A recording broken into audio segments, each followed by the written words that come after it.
South Indian film இன்ஸ்டிடியூட்ல 2 days ஒர்க்ஷாப்காக வந்தேன். Screen play, screen writing பத்தி நிறைய இன்ஃபர்மேஷன்ஸ் ஃப்ரம் ஸ்கிராச்ல இருந்து பேசிக்ல இருந்து எப்படி ஒரு சீன் அதுல இருந்து எழுதுறோம், எப்படி வந்து சீக்வன்ஸ் அதுல உருவாகுது, ஸ்டோரி பில்டிங், கேரக்டர் பில்டிங், அது மாதிரி நிறைய சின்ன சின்ன டீடைல்ஸ்ல இருந்து எப்படி நம்ம ஒரு ஃபுல் ஸ்டோரி வந்து நம்ம ஒரு பவுண்ட் ஸ்கிரிப்ட் எப்படி எழுதுறதுன்ற வரைக்கும் எல்லாமே கிளியரா with examples and with reference நம்மளுக்கு எக்ஸ்பிளைன் பண்ணாங்க. அதனால ரொம்ப ஈஸியா அண்டர்ஸ்டாண்ட் பண்ண முடிஞ்சது. இன்னும் நிறைய அதை பத்தி தெரிஞ்சுக்கணும்னு நினைக்கிறேன். தேங்க்யூ. இங்க ஃபர்ஸ்ட் ஸ்டார்டிங் வரப்போ ரொம்ப கன்ஃபியூஸ்ட்ல தான் வந்தேன். எனக்கு பேசிக்கே பெருசா எனக்கு தெரியல, எனக்கு ஐடியாவே இல்லை. பட் இவங்க 2 days கிளாஸ்ல வந்து பேசிக்ல இருந்து எண்டு வரைக்கும் என்னென்ன பண்ணுமோ ரொம்ப கிளியரா சொல்லி கொடுத்தாங்க. இப்போ நான் வந்து ரொம்ப தெளிவா இப்பவே நான் ஸ்டார்ட் பண்ணிடுவேன் ஒர்க், அந்த மாதிரி ரொம்ப தெளிவான மைண்ட் செட்ல இருக்கேன். ரொம்ப ஹாப்பியா இருக்கேன் எனக்கு இங்க வந்ததுல. சவுத் இந்தியன் ஃபிலிம் இன்ஸ்டிடியூட்ல 2 days ஒர்க் ஷாப் அட்டன் பண்ணேன் ஸ்கிரீன் பிளே ரைட்டிங்க்கு.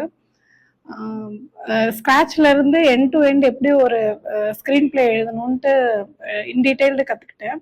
அது போக ஒரு ஐடியா வந்து எப்படி ரியாலிட்டியா கொண்டு வர்றது, ஸ்டெப் பை ஸ்டெப் என்ன ப்ராசஸ் இருக்கு, இது எல்லாமே வந்து இன் டீடைல் 2 days ஒர்க் ஷாப்ல வந்து இது கத்துக்கிட்டேன். பிளஸ் நிறைய சாம்பிள்ஸும் வந்து காமிச்சாங்க, நாங்களும் வந்து எழுதணும். ஒர்க் ஷாப் ரொம்ப நல்லா இருந்தது.